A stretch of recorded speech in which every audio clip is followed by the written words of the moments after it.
Yeah, it's not on yet. Yo, you ready? Yeah, it's on. It's on B. Thank you, bro. Ready? Okay, good. إن الحمد لله نحمده ونستعينه ونستغفر ونعوذ بالله من شرور أنفسنا ومن سيئات أعمالنا من يهده الله فلا مضل له ومن يضلل فلا هادي له وأشهد أن لا إله إلا الله وحده لا شريك له وأشهد أن محمدا عبده ورسوله. Alhamdulillah, we are in Al-Ajrumiyyah. What number? 12. We're number 12 in Al-Ajrumiyyah. No. We're not? Al-Ajrumiyyah class 7. 7, okay. Yo, class number 7. I was like, man, I thought it was like 6 or something like that. He said 12. I was like, okay, let me just go ahead. He's doing fiqh. Okay, we're doing the Bayt Al-I'rabu. الإعراب تغيير أواخر كلمة تقديرا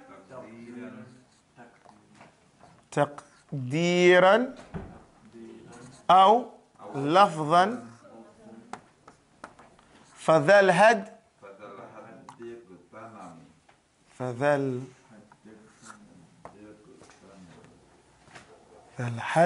اغتنمي.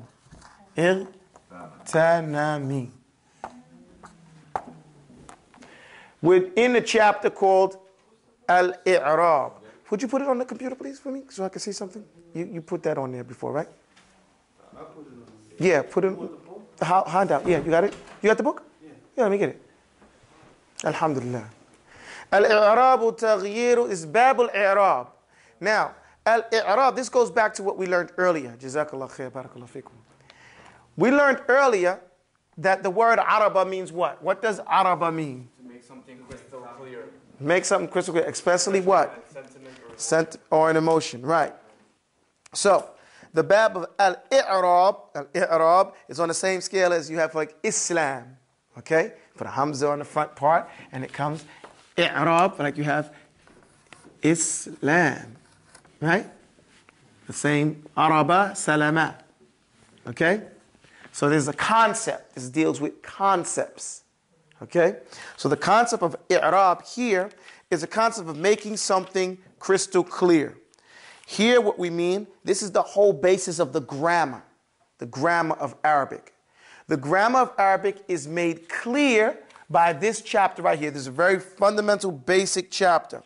Just trying to find it in the book so if I can see what it says here. Alhamdulillah.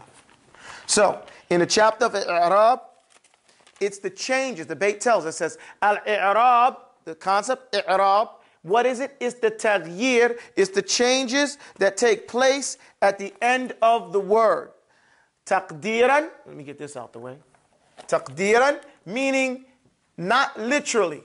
Taqdiran means figuratively. Okay? Implied. It's implied. Taqdiran aw lafdan, literally. Okay? فَذَا الْحَدْ, so this definition, اغتنم. Ightanami means take advantage of that. And we learned this word when we were learning hadith. What did the Messenger of Allah said? اغتنم خمسا قبل خمس. Take advantage of 5 before 5. Mentioning your life, your youth, your wealth, and your health, and in these types of things before your death, your old age, your poverty, and the like, and your sickness. So, take advantage of this definition. What does it mean? It means that, like I said, this is the basis for grammar. The changes, so you have to follow very carefully. The changes that take place at the ends of the words. What do we mean here? Zayd. Say this word. Zayd. Zaydun. Zaydin. Zaydan. Where did the changes take place? At the end of the word. At the last letter. The letter, and we have to go back to simple basic Arabic, fa'ala. You have the fa, which is the first radical, the ain, which is the second root, the lam is the third root, okay? These are constants. Vowels would be fa'ala or fa'ula or fa'ila. These are vowel sounds, right? This letter, these are the constant sound, okay? The letter. So the changes that take place occur where? At the last letter, constant letter in the Arabic word. And the changes happen, there's different types of i'rab. There are different types of i'rab. The basic is what we're going to deal with today. We start off very fundamental. The basics of i'rab, and I can't just follow the poem to make you understand, so I'm going to bring some things in and then the poem's going to elucidate on them later. The basics of i'rab is what we call raf'un, which would be a dhamma, nasbun, which would be a fatha, khafdun, which would be a kasra, and jazmun, which would be a sukoon. These four, 1, 2, 3, 4. These four make up the changes, the basic changes that you will find at the end of the word. Okay? Anything else that comes as a change comes as a deputy to one of these four things. Does that make sense? If I miss something, mention it. Whatever comes besides these four comes as a deputy. What does it mean to be a deputy? It is secondary. It's coming in place of these. Okay? The sheriff or the sharif, he's the one that's in charge. When he's not there, he sends his deputy sheriff. And we just call it deputy for short. Okay? And so he has the same authority as the sheriff. Okay? But he's not the sheriff.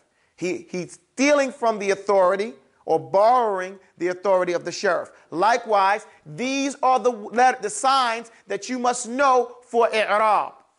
And anything else, again, I'm beating this in your head, is coming as a deputy to these sheriffs. Okay? And out of these sheriffs, the imam, the two imams are Dhamma and Fatha. What did I say? These are the imams. Imamani. These are the two imams, Dhamma and Fatha. They go wherever they want. They have unrestricted authority. What do I mean by that? I mean when I say they go anywhere they want, that you'll see them in every type of word. I'rab now, we're going to have to deal with different types of words, and the i'rab on those words are going to be different. However, these two imams, they go with every type of word. That means, because the definition includes and excludes. This is a terminology point that you all should learn for usul al-fiqh. Everything we're doing here is to get you to the classes that I want to do, which is usul al-fiqh. Okay? And then I have to get to usul al-fiqh so that we can deal with tafsir at greater detail. Okay? So, as a terminology, as we learn terminology and definitions, every time you hear a definition, it should include things and exclude things. So by definition, by my statement that Dhamma and Fatha are the two imams and they go anywhere they want, meaning they enter on every type of letter, that excludes the Kasra and the Jazm, the Sukoon, from being on every type of letter. Okay? So these are general, they go wherever. Where these are specific, they go to specific types of words. Does that make sense? Am I confusing it? Okay. So the first thing that we do in this poem is we set the basis by giving the definition. And here he gives you the practical application of what i'rab does. He doesn't say you al-i'rab means zahir wal bana. He doesn't say al-i'rab means it makes something clear and well, clear and clear. That's what it says, zahir. You know, he makes it plain and clear, we should say. However, he says, what does the i'rab practically do? So he says, Al-i'rab is the taghyir. Taghyir is from the word ghayr. It's the changes that take place at the ends. Awakhir is the plural of akhir. Everybody say akhir. Awakhir. Awakhir is the ends, okay, of the word, okay? The ends of words, that's what happens. It changes. What does it change from? Dhamma, fatha, kasra, or sukoon, or what comes representing Dhamma, fatha, kasra, or sukoon. We good? And the two imams, Dhamma and fatha, what do? They go anywhere. They go anywhere, meaning they go through every word. Now this change that happens at the end of this word is either implied. Stop. What do you mean implied? Meaning that you may not see it. You may not see the dhamma. You may not see the fatha. You may not see the kasra, or you may not see the sukoon. What do you mean? It's implied. For example, let's take a woman's name. Woman's name that we know. Asma. Say Asma. Asma. And some people write it Asma'a. Some people write it just Asma. Okay? Let's say Asma. You would say, I saw Asma. Right? So now she is the object of the verb, my action of I saw her. Right? And that has a ruling amongst these signs. I saw Asma. Then I passed by Asma. Marartu bih Asma. And that has a ruling on these right here. And then here comes Asma. And that has a ruling on this. Now let's go back again. If I say I saw Asma, right? Then figuratively, or what do we say? What did I say to use words for taqdiran? Implied. What is implied here is I saw Asma with a dhamma. I saw Asma with a fatha. She's the object, and the object needs a fatha. Whenever it's the object, it has to be a fatha. You understand that? So I'll put that. But when I pass by maratu bi Asma, whenever it has the bi, it makes a kasra. So the kasra should be there, right? But can I put a kasra on Asma? No, because women names never take kasra. Didn't we learn that? When we took the hadith, an Aishata, we didn't say an Aishati, because women names don't take tanween, which is dhammatain or kasratain or fathatain. That's the rule.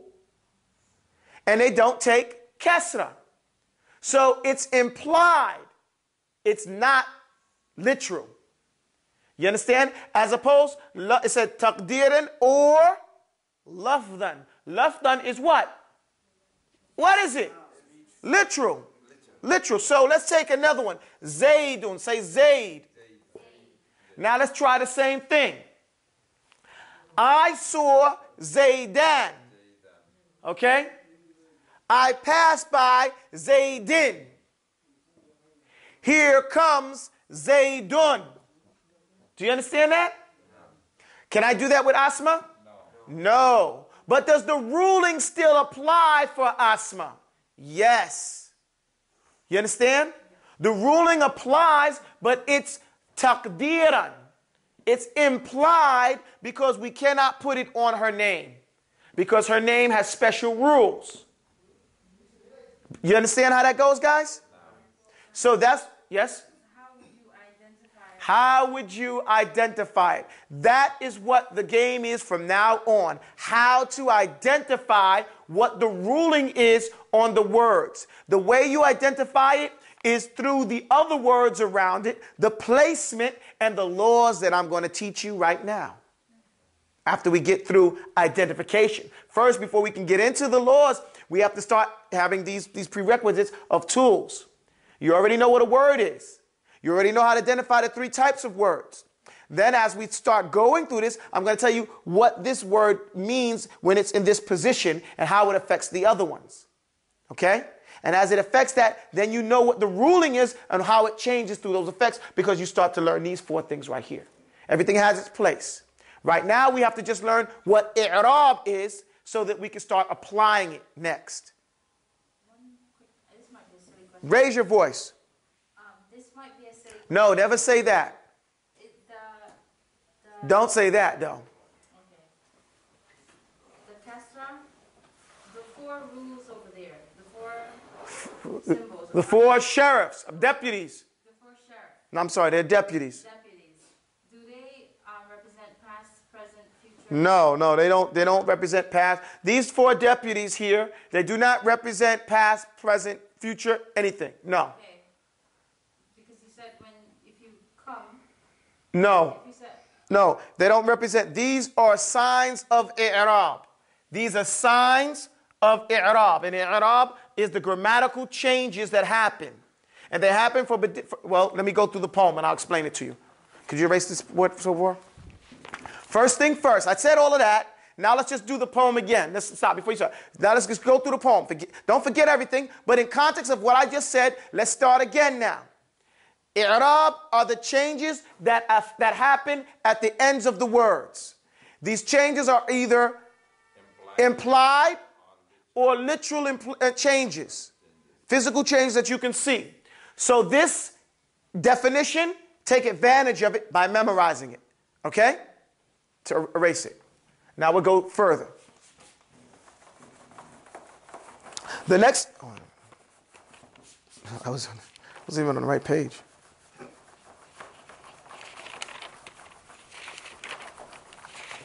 The next line is وَذَلِكَ تَغْيِيرُ لِلتَّرَابِ عَوَامِلَ تَدْخُلُ فِي الْإِعْرَابِ. وَذَلِكَ I got it. And let me I'm going to erase the board again once he finishes. وَذَلِكَ التَّغْيِيرُ لِلتَّرَابِ عَوَامِلَ تَدْخُلُ فِي الْإِعْرَابِ. That change happens because something happened. Some action is happening. That's entering on the i'rab, making it happen. Okay? It's not going to happen through osmosis, basically. No, take this off. Except for the 1, 2, 3, 4. Take this. No. Okay? Those changes are going to happen for a particularized reason. Not just for no reason. It's going to happen for a reason. Let me just read what he says here. He says, الإعراب تغيير أواخر الكلمة تقديرا أو لفظا فذا الحد اغتنم. يعني أن الإعراب هو تغيير الحرف الآخر من كلمة لاختلاف العوامل الداخلة عليها، وذلك التغيير إما مقدرا وإما ملفوظا به. فالتقدير في الاسم المعتل. Oh no, you don't need to know that. That's too much for you guys. ثاني مفعول به منصوب. Okay, never mind. ويقع أيضا في الاسم المعتل. Okay, مثال تغيير. Okay, I'm not going to give it up. وقوله فذا الحد اغتنم أي اجعل هذا حد غنيمة وذا المفعول المقدم والاغتنام والحد بدل منه. Okay, basically I don't want to confuse you on some of the stuff that he said, but basically he's just saying the same thing that I just said here, so you didn't miss anything. وذلك تغيير للترابي. And that change, وذلك تغيير للتراب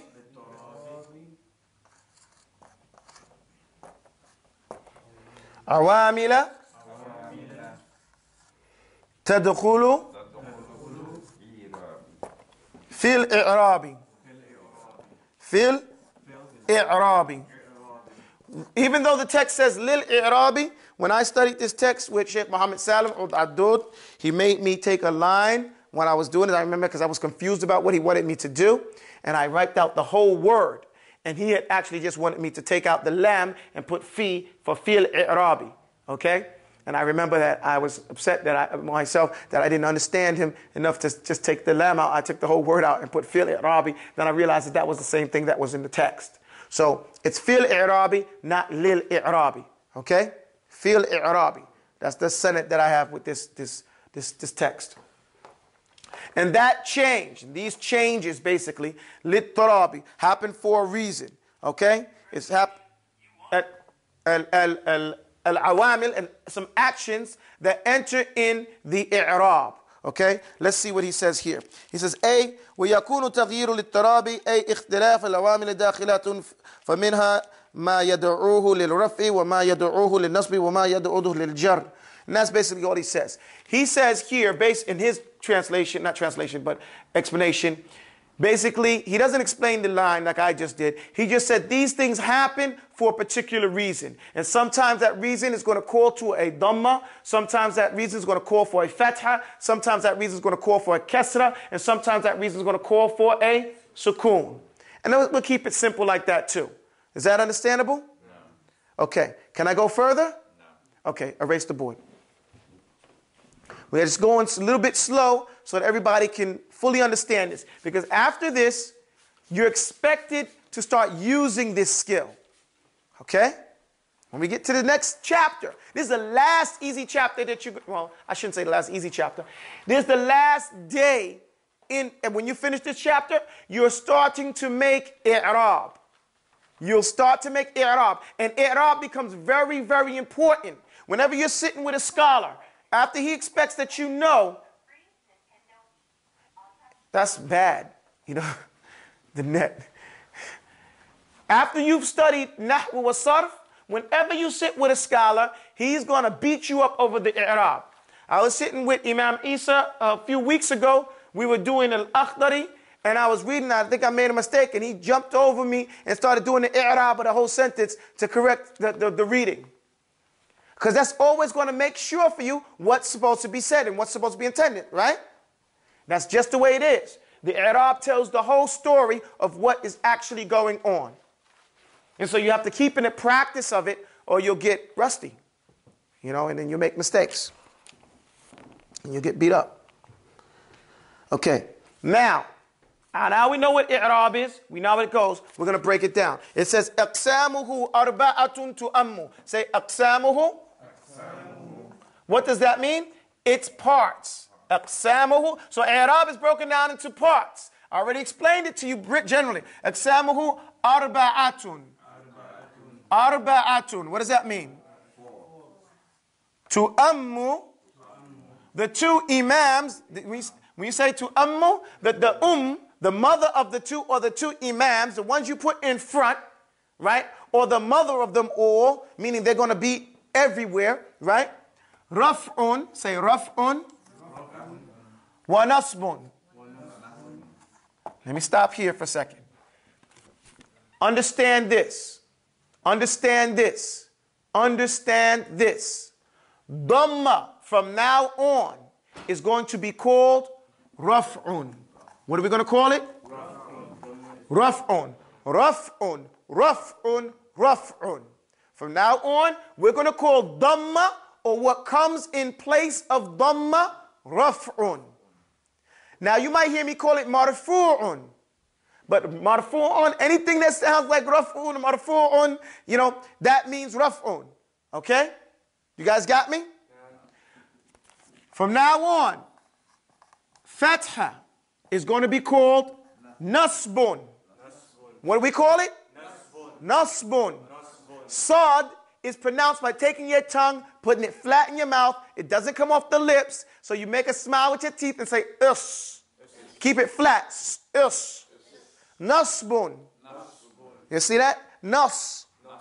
Nasbun. Okay, so that is what we're talking. Now, raf'un means to be raised up. Bal rafa'ahu ilay. He raised him up, referring to Isa ibn Maryam, right? He raised up. So raf'un is to be raised up. It represents the dhamma. Here we mean by dhamma. Nasbun is to be straight. Like when you're in your salah, you put your right leg, nasabahu. He put it straight. After putting his bottom of his toes, straight up and down. Okay? When we put up a khayma, we say nasaba al-khayma. We make the khayma straight. Okay? So nasbun is straight. But here we're representing what? A fatha or what comes in its place. What is nasbun? What comes in its place. Nasbun is a fatha or what comes in its place. What is nasbun? Nasbun is a fatha or what comes in its place. What is raf'un? Raf'un is dhamma or what comes in its place. Dhammatun or what comes in its place. And they are the imams, right? Aqsamuhu. Who here refers back to i'rab? It goes back to what? So Aqsamu i'rab. And why does it say who instead of saying aqsamu i'rab? Because the Arabs love what? Abbreviation. So we see it played out. So we put ha al-kinaya. The ha refers back to al-i'rab. So the types of i'rab are how many? Four. There are four types of i'rab, right? The mother of the two, or the two imams, are going to be raf'un, and they are dhamma, and what comes in its place, or then it goes on and say thumma. Thumma is what we learned. Thumma litarahi. Thumma means that there's some infasal, there's some break in there. If I said Ja'a Imamu Isa thumma Abu Tawbah, does that mean I said Imam Isa came, then Abu Tawbah? What does that mean? Who came first? Imam Isa? Imam Isa came first, and then means there was some time. There's a break. Right? Then Abu Tawbah. But if I said Imam Isa came and Abu Tawbah, you can't tell.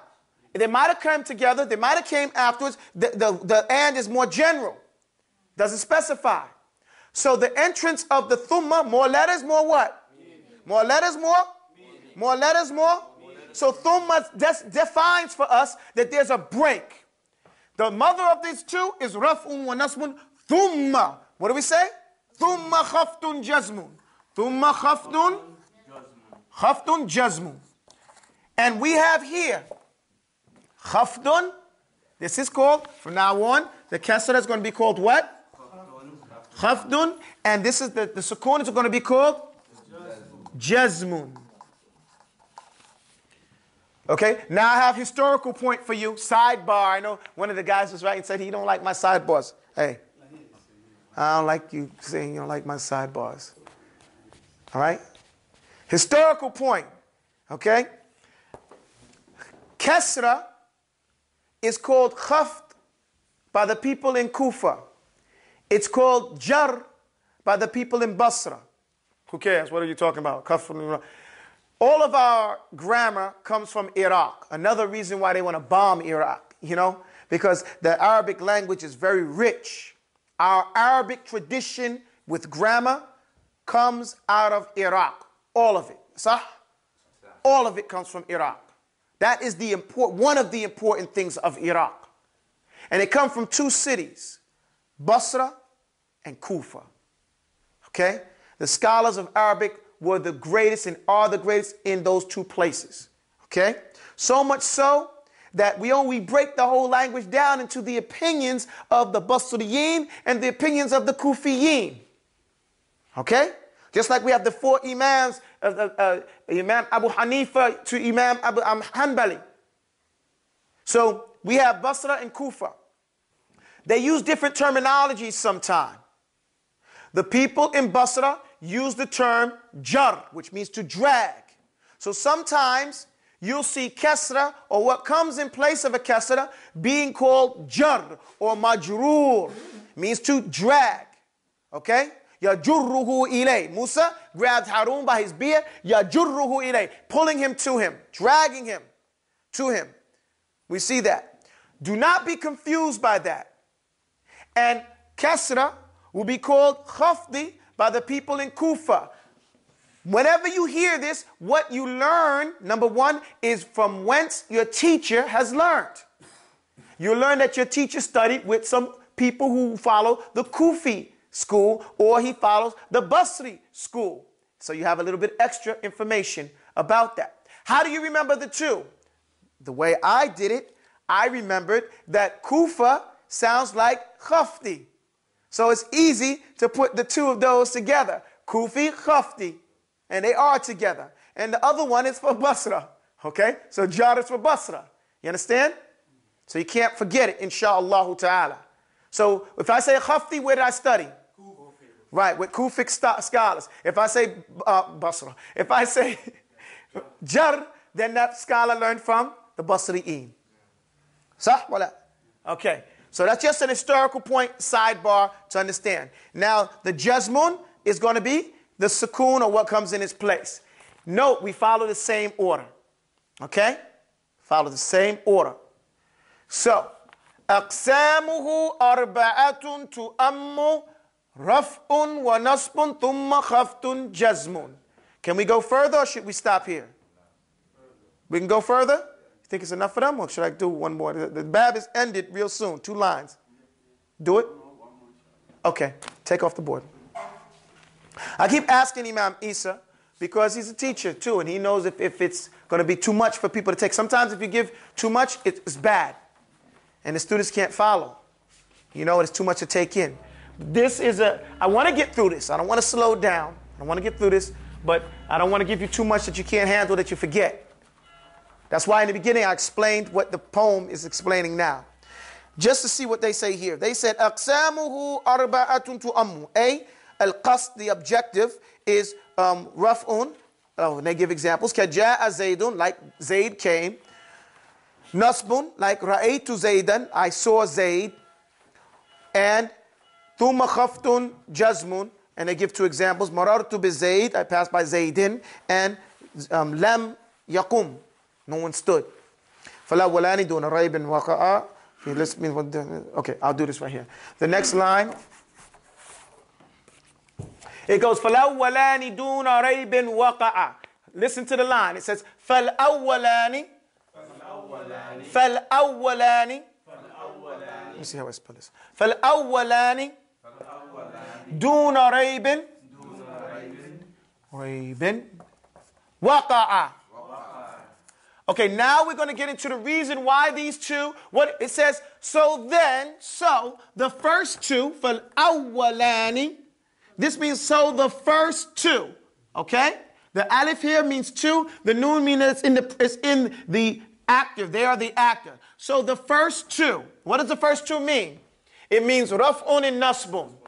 Remember he said, tu'ammu, raf'un wa nasbun. So he say here, so the first 2, duna, without, raibin, any doubt. And raib is different from shak. Okay? ذَلِكَ الْكِتَابُ لَا رَيْبَ فِيهِ. A lot of people say, oh, that is the book that there is no doubt about it. Here we need to understand, shak and raib do not mean the same thing. Shak is when you doubt something, you're unsure about something factually. Okay? Raib is when you have anxiety because you think that there's some dishonesty tied to that. You know, it's more than just the facts. You understand? There's some ittirab, it's tied to your heart with that idea. So here, when he says doing a raib, he implies you don't have to worry about it. Okay? You don't got to worry. There's no anxiety here. Waqa'a, happening. Al-waqi'a is something that happens, right? An inevitable event. So in the first 2, you got no anxiety, got nothing to worry about it, any anxiety or anything happening with those 2, right? Because like I said, they got full unrestricted ability to go wherever they want with every type of letter. You mesh? Everybody follow me? So it says, فَالْأَوَّلَانِ, give me the other pen. Go in my bag and get the other pen, please. فَالْأَوَّلَانِ دُونَ رَيْبٍ وَقَعَ, where? Fil ismi, say fil ismi, wal fi'li, al mudari'i, ma'an. It's actually ma'an. We stop at ma'a. Yeah, thank you. Sorry? Yeah, I'm good though. I'm good. I got 2. It's good. Pay attention to this. What type of words? How many types of words are there? Go back to your last lesson. How many types of words are there? There are 3 types of words, right? What are they? Wa harfun. Ismun, wa fi'lun, wa harfun. We don't got to worry about the harf. We spent the whole lessons on harf, right? Just dealing with the harf. It's jamid. It's mabniyun, right? Min, ila, wa an, wa fi, wa ruba. Whatever's for the harf, whatever's for the ismun and fi'lun, nothing will help that with a harf, right? So the only ones that we have to worry about i'rab on are ismuns and fi'lun. That's the only 2. So the unrestricted exposure that they have is to ismuns and fi'lun, right? So he says, for the first 2, there's no anxiety, nothing to worry about, any anxiety happening. Fil ismi wal fi'lil mudari'in ma'an. Ma'an means together. Okay? Or in either one of them. Why? What this means is that there is a raf'un and nasbun to be found at the ends of the words of ismun or the asma, and at the ends of the fi'lul mudari. Wa khassa fi'lul mudari. He specified the fi'lul mudari bima qulna lakum min qablu. From what we told y'all before, that the fi'lul mudari is like what? Like the ismun. Remember that? We said the word mudari'u means what? Mithlu, which means what in English? Similar to the ismun. Why does it mean similar to? Because the asl, the fundamental with the fi'lun is that it is mabni. It's constructed. It's not mu'rab. Its ends don't change. A past tense fi'lun is fatha, abadan, always at the end. Ja'a, sami'a, ra'a, jalasa, masha. The ends of the fi'lun, madi, is always going to be with a fatha. And an order is built on a sukoon. Ijlis, uskut, qum. That's how it is. So, the only one we have to worry about for the i'rab is the ismun and the fi'lul mudari. Because the fi'lul mudari is the fi'lun that's like the ismun. In that its ends change. The fi'lul madi, its ends do not change. The fi'lul amr, its ends do not change. They are constructed in one form. Fi'lul madi is built and constructed with its ends having a fatha at the end. All the time. A fi'lul amri, an action word that is in order, is built with a sukoon at the end all the time. This is Arabic. There's nothing you have to look up and find out and think about. This is the law for that. All of them are like that. Okay? Now the fi'lul mudari, its ends change. That's why we call it mudari'. Because it's, and I know I'm being redundant. I'm doing this for your benefit. It's called mudari'u because it's like the ismun. Okay. So, you don't have to worry about the first two because you will always find a fatha and a dhamma, or a dhamma and a fatha at the ends of the ismun and at the ends of the fi'lul mudari'in ma'an, together. Okay? You guys with me? Erase the board. Short chapter, right? One more line and we're done this chapter and we get to start using this stuff. One more line. We got 15 minutes and it's only going to take 5 minutes to do what I got to do, inshallah. We got 15 minutes? Okay. Come on, brother. See what happens, Abdul Latif, when you don't come to class? And I got to worry about if he's going to break that.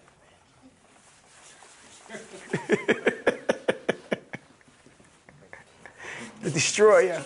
Destroyer.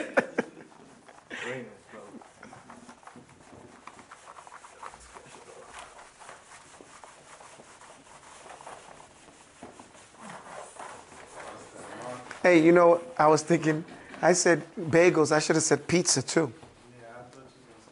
I should have said some pizza because that would have made the point real clear. You gotta scratch it up with your nail. That's what I've been doing. Okay. Is it dry, bros?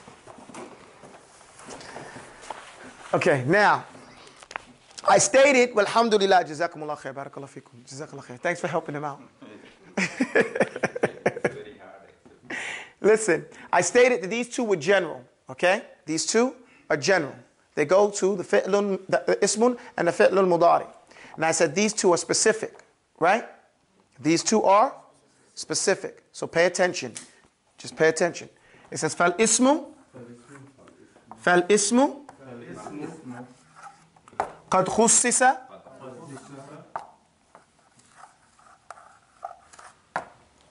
bil khafdi. Where did I study? What school did I study with? Kufi, okay? Kama, let me stop right here and say this. First thing we deal with was the khafti, right? Following complete order. Zainab, انتبهي وقومي على أقدامك لو سمحتي. So, the ismun, the first one we're going to deal with, the ismun قد خصص is being specified, is distinguished. Okay? Is the distinguishing thing about the ismun is that it has khafti. You will see a khafti. What is khafti? What is khafti? Kesra, or what comes in the place of kesra. You will see that at the ends of the ism. So khafti is specific. Specific for what? For ismun. For ismun. Okay? For the ismun. Khafti is what? Specific for the ismun. All right? So we got that. فَالْإِسْمُ قَدْ خُصِّصَ بِالْخَفْتِ كَمَا. Kama means just like. Just like. Okay, you understand? قَدْ خُصِّصَ. قَدْ خُصِّصَ. خُصِّصَ. الفعل بجزم فعلم. فعلم. So know these two things. The alif is mutlaq, but so they know that. So it says, just like qad. What does qad mean? Already. Qad corresponds directly with already in it. So you guys know this stuff already, right? Just got to keep redundancy. You got to keep doing it over and over and over again. You know better how to translate this better than Zainab. After qad, she would say, yani, she's not coming with Arabic. But you guys say qad, it corresponds directly with the English word what? Already. Just like it's already khusisa, specified, the fi'lun has already been specified and distinguished with what? Jazmi. So the jazmi, so then know that. Fa'alama. So then know that. Know that. Note it. Make it part of your thinking system. Because you will need to know this when you start to go and make i'rab, which we will start doing. Next lesson, we will start making i'rab because you have all the tools now. Jazm or jazmi or majzoom, all these terms mean the same thing, is specific for what? For what? For the fi'lun. For the fi'lun, right? Okay, you wouldn't say, you could say the fi'lun in English, you can't say al-fi'lun in Arabic, but in English, you can get away with it. Okay? That is the complete lesson in al-i'rab. Very simple. Very simple, right? It boils down to what we started off with. Just as a brief review. Dhamma, first, i'rab are the changes that happen where? At the ends of the word. At the ends of the word. Okay? And we call it i'rab because it makes the sentence clear. It lets you know what's going on. It is the focus of all the grammar. Why? Because the i'rab are the changes that happen for specific reasons. As we learn further from henceforward, we will understand what these reasons are. These reasons are because this thing is the actor, or this is the one being acted upon, or is being affected by some other grammar rule. And that's what we have to learn, how to put those into practice. But first we need to know what the tools are. So now we know what i'rab is. We know the signs of i'rab, the main signs, the sheriffs, right? And everything that comes after them is what? The deputies. I might have said that wrong a couple times in the class, but these are the main ones, right? The dhamma, the fatha, the kasra, and the sukoon. And out of these four, the main heavy hitters, the two imams, are the dhamma and the fatha. Why? Because the dhamma and the fatha enter upon all the types of letters, words. What are the types of words that we deal with in i'rab? First, we have to go back and find out how many types of words are there in the Arabic language. How many types are there? There are 3 types. Ismun, fi'lun, harf. Oh, we already dealt with the harf. We know that the harf is mabni. It's constructed in a certain form. Its ends never change. They say the same way, right?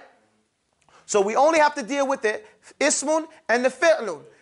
According to the fi'lun, some of the fi'lun are constructed just like the harf. They don't change. So like the fatha on the end of a fi'lun madi, a past tense verb, or the sukoon on the end of a fi'lun amri, an order, right? So the only one we have to worry about is the fi'lul mudari. And it's called mudari. Why? Because it's like the ismun, in that the ismun's ends change. Okay? These changes can be literal or they can be implied. Okay? So, having that done, we understand that these have names. We don't call it dhamma. We call that raf'un. And dhamma is a sign of raf'un. So raf'un is a state of being for a word. A grammatical state. Understand that? These are grammatical states. This is a shadda on the memes, 2 memes. Grammatical state.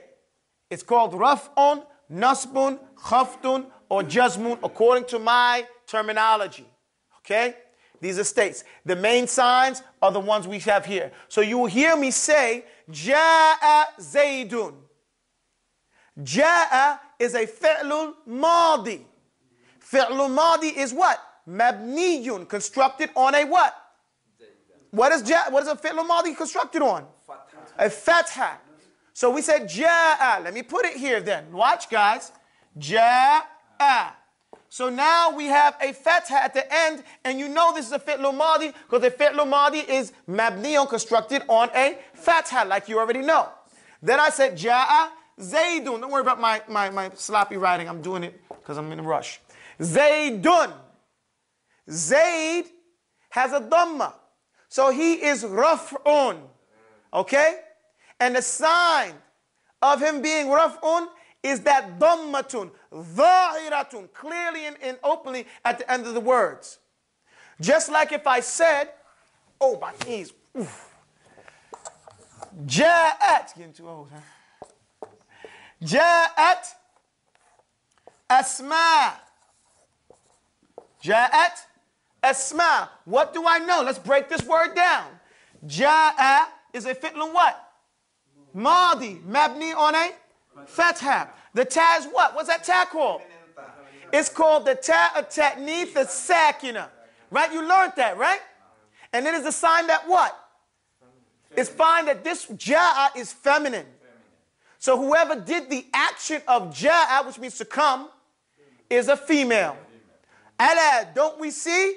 Asma'a is a feminine name, and it has a fatha at the end. So asma is what? Raf'un, right? But we don't see the sign of her raf'un. So it's implied, raf'un. And it's taqdeeran ala akhiriha. Okay? It's taqdeeran. It's implied at the end of her word. Muni'a min dhuhuriha. Prohibited from the showing of it because it's one of the ladies' names, the woman's feminine name. Okay? So, because it doesn't make sarf. Okay? Ismun la yansarif. A word that doesn't break down the way the male names break down. Women make problems all over the time, even in names. Okay? So, make special situations for the ladies because they don't want their names to change. I'm just teasing. We understand that now, how that's going to go down? Is that difficult? أقول قولي هذا وأستغفر الله لي ولكم والسلام عليكم ورحمة الله.